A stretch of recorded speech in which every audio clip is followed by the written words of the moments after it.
शान्ताकारं भुजगशयनं पद्मनाभं सुरेशं विश्वाधारं गगनसदृशं मेघवर्णं शुभांगं लक्ष्मीकान्तं कमलनयनं योगिभिर्ध्यानगम्यं वन्दे विष्णुं भवभयहरं सर्वलोकैकनाथम्। आप सभी बंधुओं को पाप मोचनी एकादशी की बहुत बहुत शुभकामनाएं।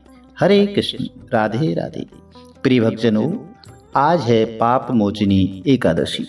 जो भी भक्त आज के दिन श्री हरि विष्णु भगवान का ध्यान करता है, पूजन करता है, उनकी मनोकामनाएं अवश्य ही पूर्ण होती हैं।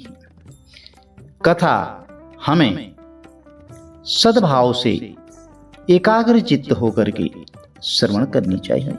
चलिए आरंभ करते हैं।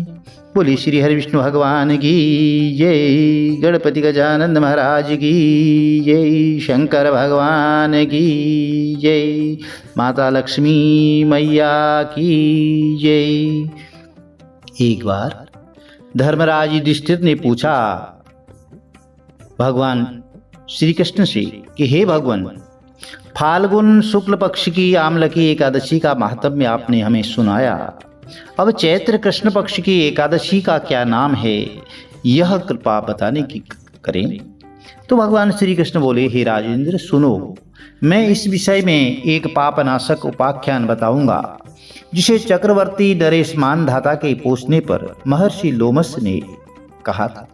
तो मानधाता बोले कि हे भगवान, मैं आप लोगों के हित की इच्छा से यह सुनना चाहता हूँ कि चैत्र मास के कृष्ण पक्ष में किस नाम की एकादशी होती है, उसकी क्या विधि है और उससे किस फल की प्राप्ति होती है, कृपया यह सब बातें बताइए। तो ऋषि लोमस ने कहा कि हे नृपश्रेष्ठ, पूर्व काल की बात है, अप्सराओं से सेवित चैत्र रथ नामक वन में, जहाँ गंधर्वों की कन्याएं अपने किंकरों के साथ बाजे बजाती हुई विहार करती हैं, मंजू घोषा नामक अप्सरा मुनिवर मेधावी को मोहित करने के लिए गई। तो वे महर्षि उसी वन में रह कर के ब्रह्मचर्य का पालन किया करते थे। मंजू घोषा मुनि के भय से आश्रम से एक कोस दूर ही ठहर गई और सुंदर ढंग से वीणा बजाती हुई मधुर मधुर गीत गाने लगी। तो मुनि श्रेष्ठ मेधावी घूमते हुए उधर जा निकले और उस सुंदरी अप्सरा को इस प्रकार गान करते देख सेना सहित कामदेव से परास्त होकर के बरवस मोह के वशीभूत हो गए। अब मुनि की ऐसी अवस्था देख करके मंजू घोषा उनके समीप आई और वीणा नीचे रखकर उनका आलिंगन करने लगी। मेधावी भी उसके साथ रमण करने लगे। कामवश रमण करते हुए उन्हें रात और दिन का भी भान नहीं रहा। इस प्रकार मुनि जनोचित सदाचार का लोप करके अप्सरा के साथ रमण करते हुए उन्हें बहुत दिन व्यतीत हो गए। मंजू घोषा देवलोक में जाने को तैयार हुई। जाते समय उसने मुनिश्रेष्ठ मेधावी से कहा कि हे ब्राह्मण, आप मुझे अपने देश जाने की आज्ञा दीजिए। तो मेधावी बोले कि देवी, जब तक सवेरे की संध्या न हो जाए तब तक मेरे पास ही ठहरो। तो अप्सरा ने कहा, विप्रवर, अब तक न जाने कितनी संध्या चली गई, मुझ पर कृपा करके बीते हुए समय का विचार तो कीजिए। तो ऋषि लोमस जी कहते हैं कि हे राजन, अप्सरा की बात सुनकर के मेधावी के नेत्र आश्चर्य से चकित हो उठे। उस समय उन्होंने बीते हुए समय का हिसाब लगाया तो मालूम हुआ कि उसके साथ रहते 57 वर्ष हो गए। उसे अपनी तपस्या का विनाश करने वाली जानकर मुनि को उस पर बड़ा क्रोध हुआ।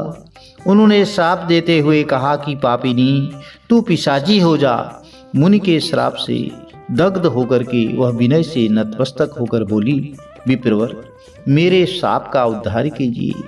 7 वाक्य बोलने या 7 पद साथ साथ चलने मात्र से ही सत्पुरुषों के साथ मैत्री हो जाती है। तो हे ब्राह्मण, मैंने तो आपके साथ अनेक वर्ष व्यतीत किए हैं, इसलिए स्वामी ने मुझ पर कृपा कीजिए। तो मुनि बोले, भद्रे, मेरी बात सुनो, यह शाप से उद्धार करने वाली है, क्या करूं? तुमने मेरी बहुत बड़ी तपस्या नष्ट कर डाली है चैत्र कृष्ण पक्ष में जो शुभ एकादशी आती है उसका नाम है पाप मोचिनी एकादशी। वह सब पापों का क्षय करने वाली है। हे सुंदरी, उसी का व्रत करने पर तुम्हारी पिशाचता दूर होगी। ऐसा कहकर मेधावी अपने पिता मुनिवर च्यवन के आश्रम पर गए और उन्हें आया देख करके च्यवन ऋषि ने पूछा कि बेटा, यह क्या किया तुमने? तो अपने ही पुण्य का नाश कर डाला। तो मेधावी बोले कि पिताजी, मैंने अप्सरा के साथ रमण करने का पातक किया है।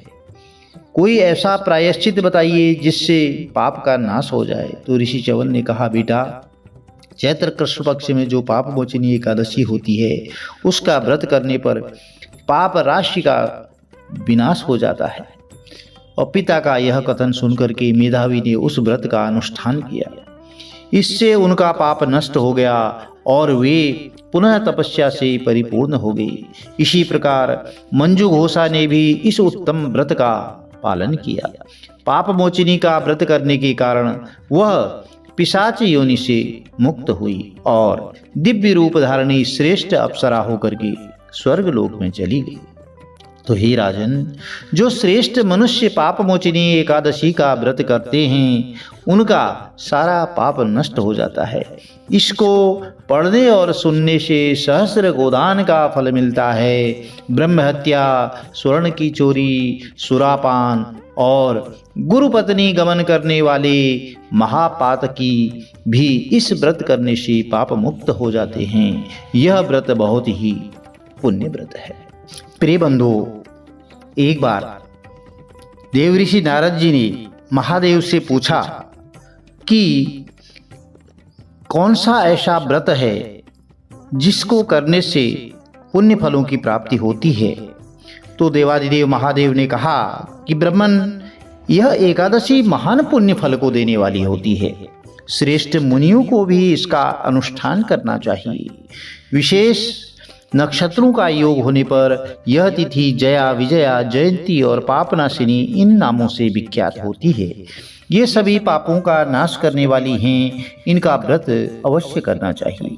जब शुक्ल पक्ष की एकादशी को पुनर्वक्ष नक्षत्र हो तो वह उत्तम तिथि जया तिथि कहलाती है और उसका व्रत करके मनुष्य निश्चय ही पाप से मुक्त हो जाता है।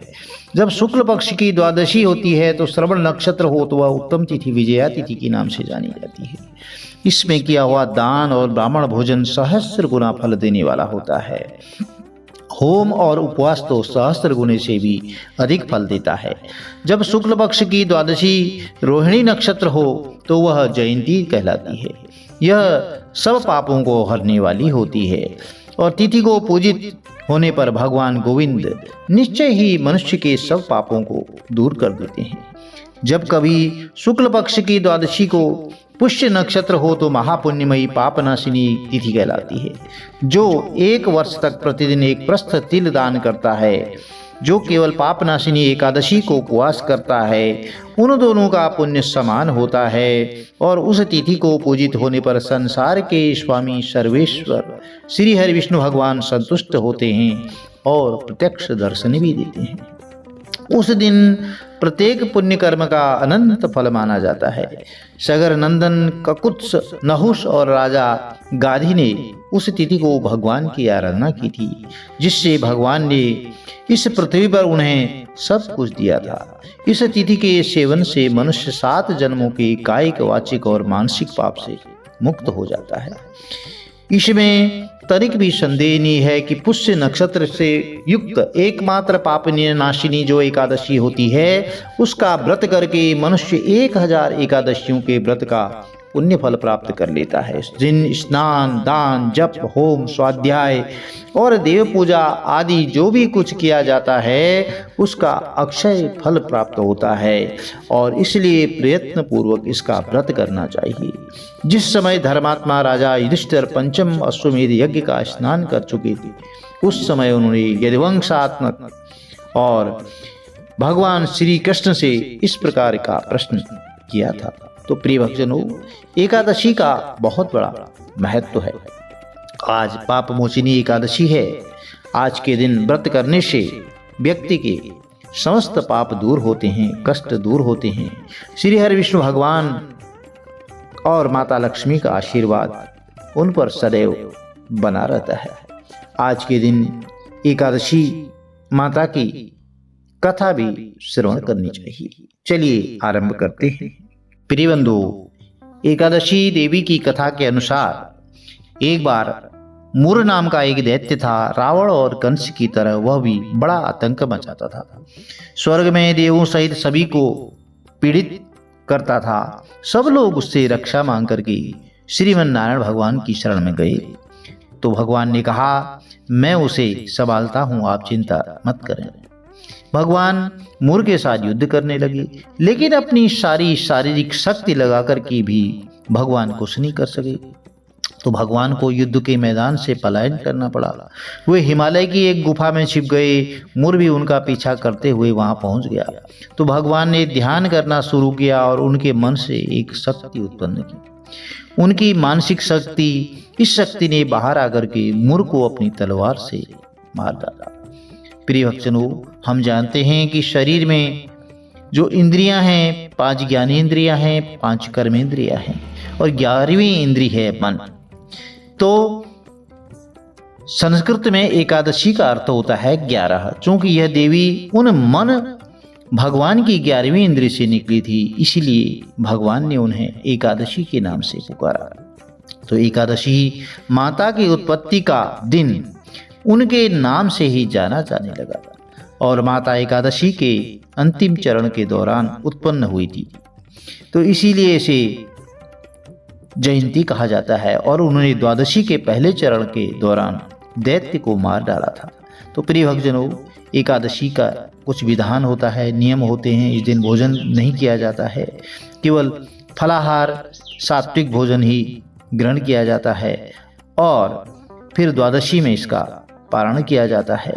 तो प्रिय भक्तजनों, कथाएं बहुत सारी प्रचलित हैं और आरती भी करनी चाहिए। कथा श्रवण करने के बाद भगवान को भोग लगाना चाहिए। चलिए एकादशी माता की आरती आरंभ करते हैं।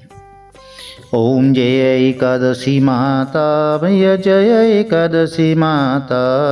विष्णु पूजा व्रत को धारण कर शक्ति मुक्ति पाता। ओम जय एकादशी माता, तेरे नाम गिनाऊं देवी भक्ति प्रदान करनी। ओ मैया भक्ति प्रदान करनी।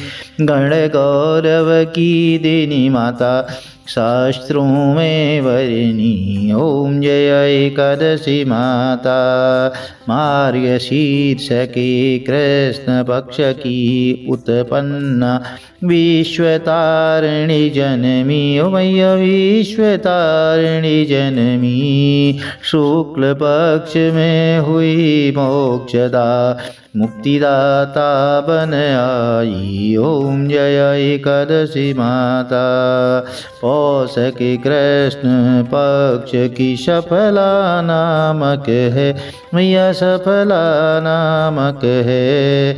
शुक्ल पक्ष में हुई पुत्रदा, आनंद अधिक रहे। ओम जय एकादशी माता, नाम षटतिला भाग मास में कृष्ण पक्ष आवे। ओ मैया कृष्ण पक्ष आवे। शुक्ल पक्ष में जया कहावे, विजया सदा पावे।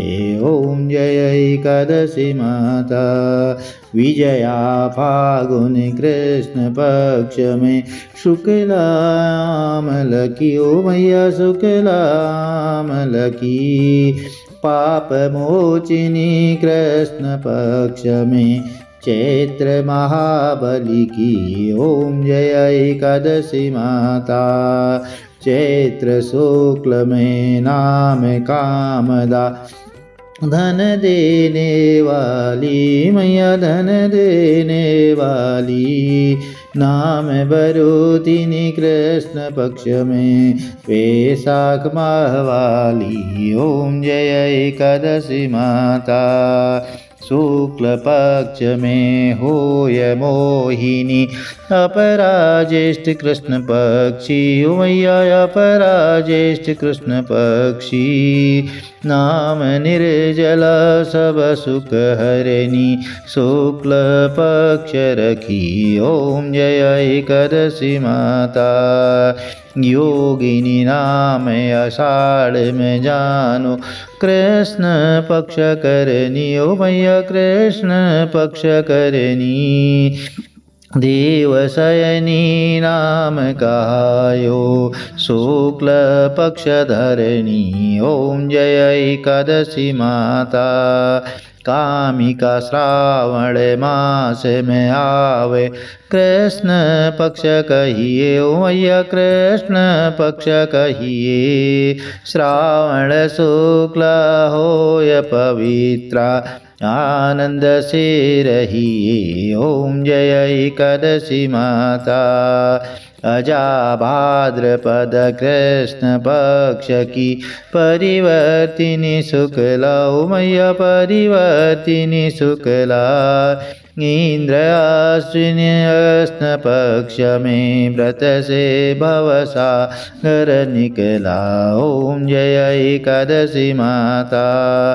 पापांकुशा है शुक्ल पक्ष में, आप हरनहारी ओ मैया आप हरनहारी।